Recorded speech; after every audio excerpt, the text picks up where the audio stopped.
ETV YouTube ఛానల్స్లో మీ వ్యాపార ప్రకటనల కోసం ఈ నంబర్కి కాల్ చేయండి. మన కోసం మనతో కొట్లాడే నిజమైన ప్రేమ చూపించే ఒకే ఒక వ్యక్తి అమ్మ. పెళ్లి పుస్తకం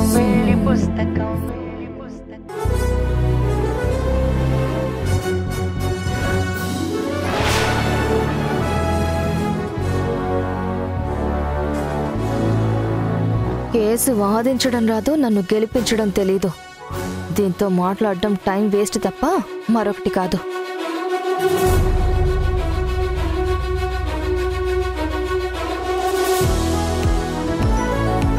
కళ్యాణ్ లేడా? లేడా కాదు, లేరా అనాలి. రెస్పెక్ట్ ఇవ్వడం రాదా? ఫ్రెండ్స్ మధ్య రెస్పెక్ట్ అవసరం లేదని నీకు తెలీదా? కళ్యాణ్ నీకు ఫ్రెండ్ కావచ్చు, నాకు కాబోయే భర్త. అతనితో నువ్వు ఎలా మాట్లాడినా నా ముందు మాత్రం గౌరవం ఇవ్వాలి. నువ్వొచ్చి ఎన్ని రోజులైంది? కళ్యాణ్కి నాకు మధ్య రిలేషన్ ఎప్పటి నుంచో తెలుసా? తనకి ఎదురైన ప్రతి లీగల్ ఇష్యూని నేను ఎంత తెలివిగా హ్యాండిల్ చేసి గెలిపించానో తెలుసా? నేను రాకముందు జరిగినవి కాదు, కోర్టులో నీ టాలెంట్తో, నీ లాయర్ స్కిల్స్తో సాధించిన గొప్పలు చెప్పు. అదేంటి సైలెంట్ అయిపోయావు? నీ గ్రేట్నెస్ ఏంటో నీకు గుర్తు చేశానా? అయినా తప్పు నీది కాదు. నిన్ను గుడ్డిగా నమ్మి కేసుని నీకు అప్పగించడం, ఫెయిల్ అయ్యే లాయర్ నుండి గెలుపు ఊహించడం కళ్యాణ్ తప్పు. వింటున్నా కదా అని కామన్ సెన్స్ లేకుండా మాట్లాడకవి. కేసులో గెలవాలంటే లాయర్ మాత్రమే రీజన్ కాదు. కేసు ఎలాంటిది, ఎవరు పెట్టారు, ఏం ఆధారాలున్నాయి అన్నీ చూసుకోవాలి. మీకు మీరే ఆధారాలు సృష్టించి నన్ను అడగకుండా నిర్ణయాలు తీసుకుంటే ఇలానే ఉంటుంది. చూడు, నా కొడుకు కోసం నేను ఏమైనా చేస్తాను. అడగడానికి చెప్పడానికి నీకు అర్హత లేదు. అన్నీ తెలిసి కూడా గెలుస్తానని భ్రమపడకూడదు. ఆ భ్రమని నిజం చేస్తానని నమ్మించింది నువ్వు. ఫస్ట్ టైం మీట్ అయినప్పుడు ఎంత కాన్ఫిడెంట్ గా మాట్లాడావో మర్చిపోయావా? కేసుని ఇంత కాంప్లికేట్ చేస్తారని తెలిస్తే నేనసలు టేకప్ చేసేదాన్నే కాదు. అయినా నీ కొడుకే నిన్ను వద్దనుకుంటున్నాడని తెలిసినా ఆరాటపట్టం నీ తప్పు. నందు వైపు న్యాయం ఉందని తెలిసి ఎదురెళ్లడం నా తప్పు. ఇన్నేళ్ల నా కెరీర్లో ఫస్ట్ టైం ఈ కేసు వల్ల జడ్జి గారితో మాటలు పడ్డాను. అన్నీ మర్చిపోయి కళ్యాణ్ మీద అభిమానంతో ఈ ఇంటికి రావడం, కాబోయే పెళ్ళామని ఫీల్ అవుతున్న నువ్వడిగే పిచ్చి ప్రశ్నలకి సమాధానం చెప్పడం నా కర్మ. నందిని,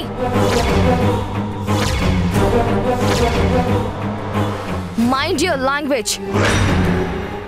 ఫీల్ అవ్వడం ఏంటి? మా పెళ్లి శుభలేఖలు చూడలేదా? అలాంటివి చాలా చూశాను. నందిని,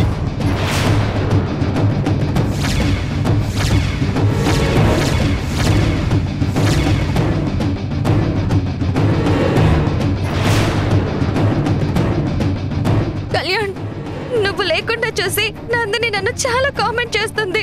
కోర్టు కేసు ఓడిపోయింది కాక అది కూడా నా తప్పే అన్నట్టు మాట్లాడుతుంది. నన్నలా మాట్లాడేలా చేసింది అభినే కళ్యాణ్. వచ్చినప్పటి నుంచి ఏదో ఒక సెటైర్ వేస్తూ సర్కాస్టిక్ గా మాట్లాడుతుంది. తన మాటలకి కోపం వచ్చి అన్నానే తప్ప బ్లేమ్ చేయాలని కాదు. నా కొడుకు నన్ను వద్దనుకున్నాడు అని అన్నావు. కళ్యాణ్కి కాబోయే పెళ్ళల్లా ఫీల్ అవుతున్నాను అని అన్నావు. అదంతా బ్లేమ్ చేయడం కాదా? నన్ను ఇన్సల్ట్ చేయడం కాదా?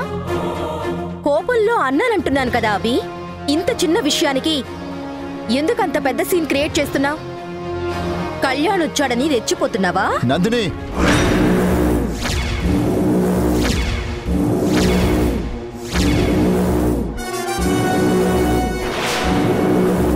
రెచ్చిపోతుంది, రెక్లెస్ గా మాట్లాడుతుంది అభి కాదు, నువ్వు. కళ్యాణ్? ఎస్, కళ్యాణ్నే. అభిలాషకి కాబోయే భర్త కళ్యాణ్ చక్రవర్తినే మాట్లాడుతున్నాను.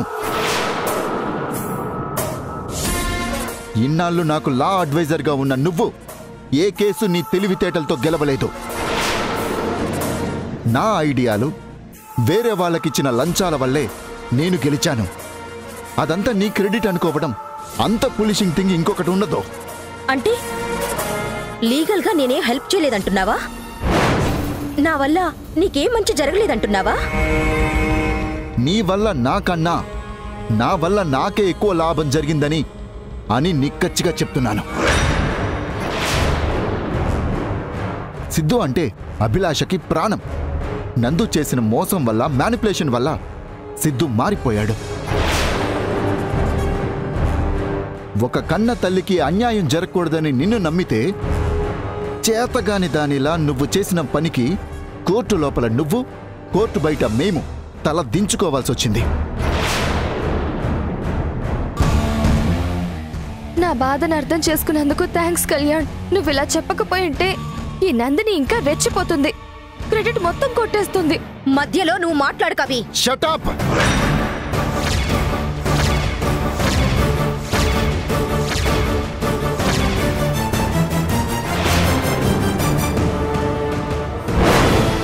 నా ప్రిన్సెస్ని ఇంకొక మాట అంటే నీ ప్రొఫెషన్ గురించి కూడా ఆలోచించకుండా నా పవర్ ఏంటో చూపిస్తాను.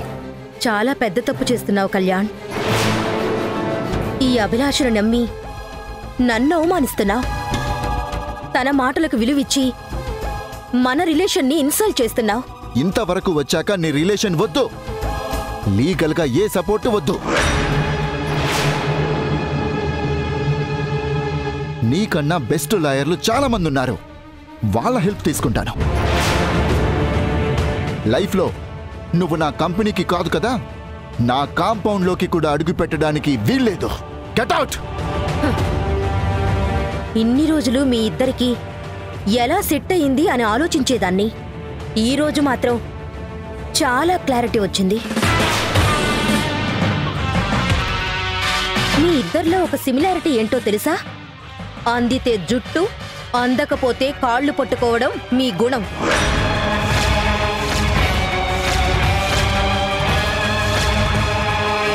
ఒక మనిషిలో కమర్షియాలిటీ తప్ప మంచి చెడు చూడటం మీకు లేని లక్షణం.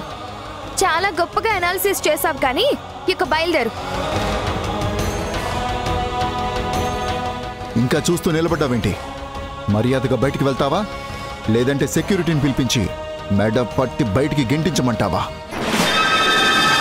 వెళ్ళు.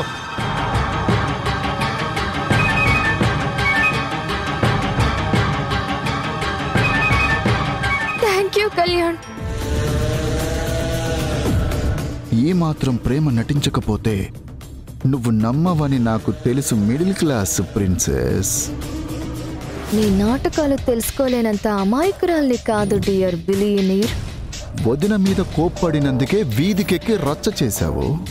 రేపన్న రోజున హారిక కోసం నిన్నేం చేసినా నోరు మూసుకొని ఉండాలంటే ఈ బ్లైండ్ లవ్, బ్లైండ్ సపోర్ట్. నీ లవ్ డ్రామాలన్నీ హారిక కోసమని తెలుసు కళ్యాణ్. నువ్వు నటుడు అయితే నేను ముసళ్ళ పండగ చూపించే మహానటిని.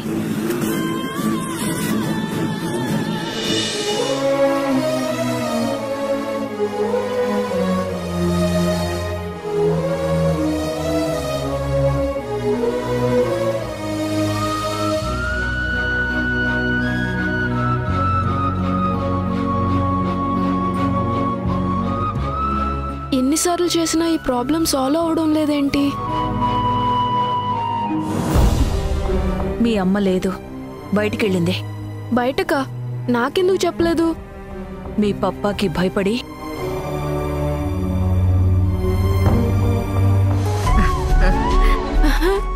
అమ్మమ్మ, సిద్ధు, అమ్మమ్మ.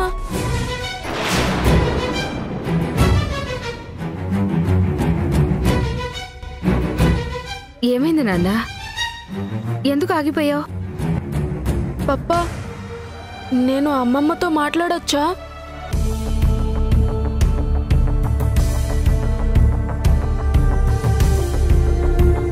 చెప్పు పప్పా, అమ్మమ్మ ఏమైనా హెల్ప్ చేస్తే తీసుకోవచ్చా, లేదంటే అమ్మమ్మకి కూడా దూరంగా ఉండనా? ఏమైంది బాబు వీడికి? ఎందుకు ఇలా మాట్లాడుతున్నాడు?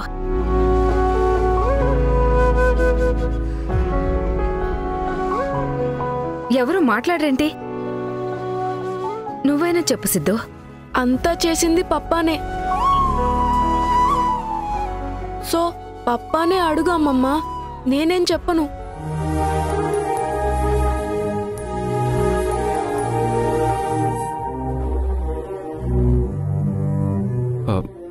ఏం లేదత్తయ్య, సిద్ధుని ప్రతిదానికి సాక్షి మీద ఆధారపడకుండా తన పని తనం చేసుకోమంటున్నాను. ఎందుకు? సాక్షి ఈ ఇంట్లో ఎన్ని రోజులుంటుందో తెలీదు. అందుకే ఇప్పటి నుండి సాక్షి లేకుండా ఎలా ఉండాలో అలవాటవుతుందని. నువ్వేం మాట్లాడుతున్నావో నాకు నిజంగా అర్థం కావట్లేదు బాబు. సాక్షి ఇక్కడి నుండి వెళ్ళిపోతానని ఏమైనా చెప్పిందా?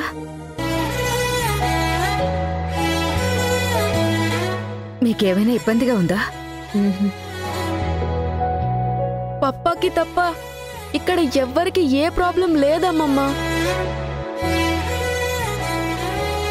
ఆ మాట అమ్మ కూడా చెప్పింది, అయినా పప్ప వినడం లేదు. అమ్మని అమ్మ అని పిలవకూడదని చెప్తున్నారు. సాక్షి సిద్ధుని ఎంత ప్రేమగా చూసుకుంటున్నా తను పరాయి మనిషే కదా అత్తయ్య. వరసలు కలిపితే బంధం దూరం అయినప్పుడు బాధ ఎక్కువ అవుతుందని నేను కంట్రోల్ చేస్తున్నాను. అవన్నీ సరే కానీ సాక్షి సిద్ధు విషయంలో ఇంత అర్జెంటుగా నిర్ణయం తీసుకోవాల్సిన అవసరం ఏమొచ్చింది బాబు? అంటే అప్పటికప్పుడు చెప్పే కన్నా ముందు నుండి ప్రిపేర్ చేయడం మంచిదని ఇలా చేస్తున్నాను. అది కాదు బాబు. ఆంటీ, మీ అల్లుడు గారు నిర్ణయం తీసుకున్న తర్వాత ఎవరెంత వాదించినా ఫలితం ఉండదు. పరాయి దాన్ని, ఏ సంబంధం లేని దాన్ని అని 1కి 10 సార్లు అనిపించుకోవడం కూడా నా మనసుకు బాధగా ఉంది. సిద్ధు నాకెంత కనెక్ట్ అయ్యాడు, నేను కూడా అంతే కనెక్ట్ అయ్యాను. ఇంట్లో మనుషులు నా అనుకున్నా ఈ ఇల్లు నాది అవ్వదు అని ఇప్పుడిప్పుడే అర్థమవుతోంది. మీ అల్లుడు గారు ఏ నిర్ణయమైనా అన్ని రకాలుగా ఆలోచించి తీసుకుంటారన్న నమ్మకం ఉంది. సరే అని ఊకొట్టడం తప్ప వాదించడం అనవసరమండి. వాదనని కాదమ్మా, నీకు ఉద్యోగం వస్తే బయటికి వెళ్ళినా అర్థం ఉందే. కానీ ఇప్పుడు ఏ ఆధారం లేకుండా ఈ ఆలోచనలన్నీ ఎందుకమ్మా?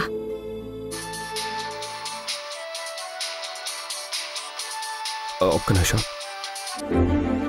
హలో నందు, సాక్షికి ఉద్యోగం చూడమని చెప్పావు కదా. నాకు తెలిసిన వాళ్ళ స్కూల్లో పోస్టు ఖాళీగా ఉంది. సాక్షిని ఇంటర్వ్యూకి అటెండ్ అవ్వమని చెప్పు. ఇంటర్వ్యూ అంటే లాస్ట్ టైం ఇలానే జాబ్ కన్ఫర్మ్ అయ్యాక కళ్యాణ్ ప్రాబ్లం చేశాడు. ఈసారి వాడికే కాదు, ఎవ్వరినీ ఛాన్స్ తీసుకొనివ్వను. మొత్తం మన కంట్రోల్లోనే ఉంటుంది. నేను చెప్పినట్టే జరుగుతుంది. ఎవ్వరి ఇన్వాల్వ్మెంటు ఉండదు. దానికి నాది గ్యారంటీ. సార్, సాక్షి ఇక్కడే ఉంది, మాట్లాడండి. ఇవ్వు. హరిప్రసాద్ గారు. Hello sir. అమ్మా సాక్షి, రేపు నువ్వు ఒక ఇంటర్వ్యూకి వెళ్ళాలమ్మా. అది చాలా మంచి ఆర్గనైజేషన్. నీ గురించి మొత్తం చెప్పాను. HR రౌండ్ ఉంటుంది. జస్ట్ సర్టిఫికెట్ సబ్మిట్ చేసి రావడమే. మిగిలిన విషయాలు నేను చూసుకుంటాను.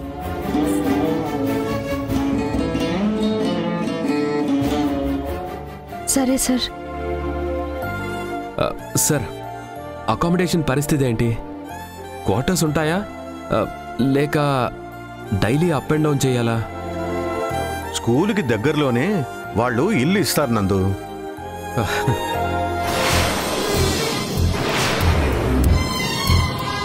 సాక్షి, అక్కడ నీకు మీ అమ్మగారికి ఏ ప్రాబ్లం ఉండదు. రేపు ఇంటర్వ్యూకి కూడా వాళ్ళ కారు పంపిస్తారు. Okay sir, thank you. ఇప్పుడు కాదమ్మా, ఇంటర్వ్యూ సక్సెస్గా క్లియర్ చేశాక అప్పుడు చెప్పు. సరే సార్. మంచిదమ్మా, ఉంటాను. ఉంటానందు. Okay sir.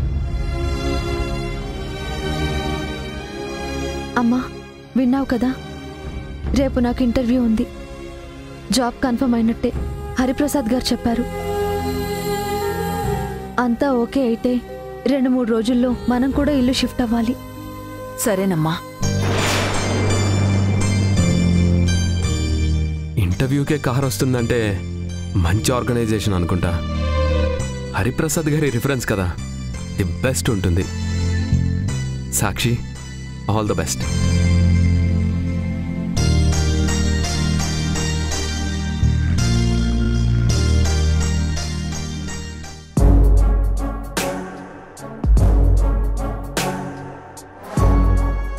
అమ్మమ్మ, అమ్మకి జాబ్ వస్తే మీరిక్కడి నుండి వెళ్ళిపోతారా? అవును సిద్ధు. ఇక్కడి నుండి వెళ్ళిపోయి జాబ్ చేయడం ఎందుకు?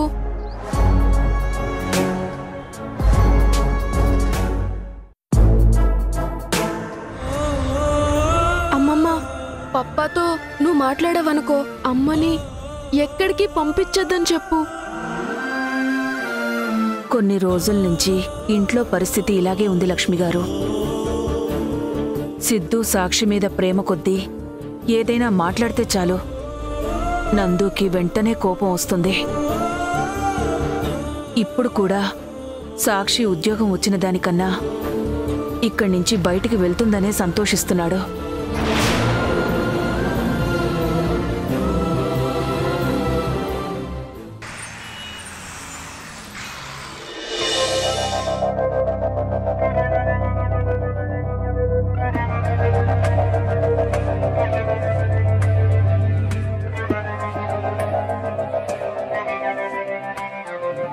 కళ్యాణ్ ఖాతాలో కొత్తగా చేరబోతున్న ఈ కోట కూడా చాలా అందంగా నా లెవెల్కి తగ్గట్టే ఉంది. నువ్వు లక్కీ మ్యాన్ రా కళ్యాణ్. ఇన్ని రోజులు అభిలాషతో అంటుకున్న దరిద్రం హారిక రాకతో అదృష్టంగా మారబోతోంది. వెల్కమ్ కళ్యాణ్ గారు.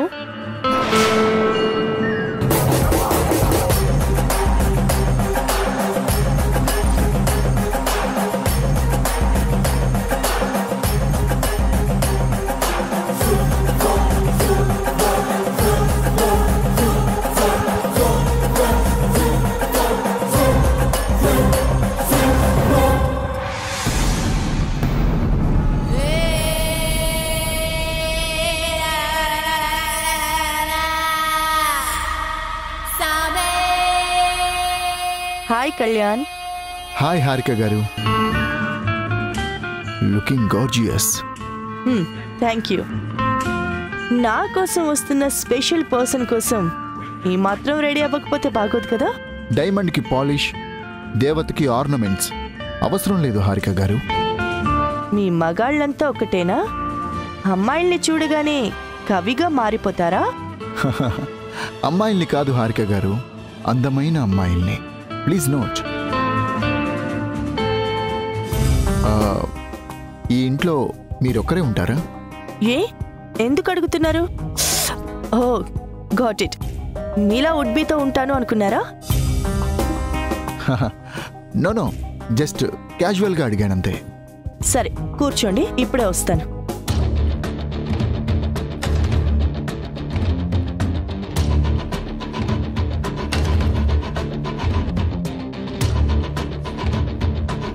తీసుకోండి. ఇప్పుడేం వద్దండి. ఫస్ట్ టైం మా ఇంటికి వచ్చి వద్దంటే ఎలా? తీసుకోండి. ఆ రోజు మీరు ఆఫీస్కి వచ్చినప్పుడు నేను కూడా ఇలానే అంటే మీరు కోప్పడ్డారు. అంటే ఇప్పుడు మీరు కూడా కోప్పడతారా? కోపమా? ఈరోజు మిమ్మల్ని చూస్తుంటే కోపం రావడం లేదండి. ఈ అండీలు మీరులు కాకుండా ఫ్రెండ్స్లా పేర్లతో పిలుచుకుందామా? Sure Harika, why not? That's better Kalyan. దీని స్పీడ్ చూస్తుంటే అనుకున్న దానికన్నా ముందే నా దారిలోకి వచ్చేలా ఉందే.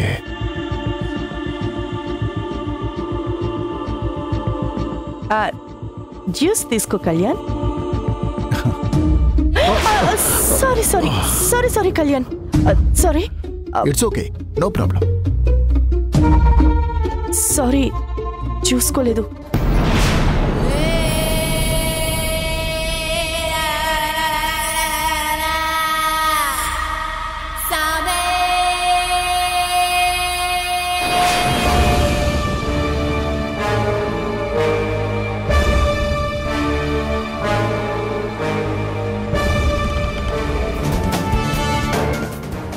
నిన్ను ఈ మత్తులోనే ఉంచి నిజాలు రాబట్టడమే నా ప్లాన్ కళ్యాణ్.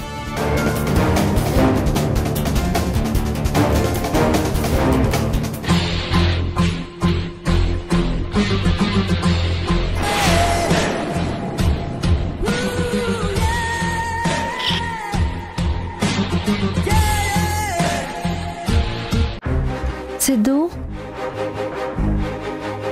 సిద్ధు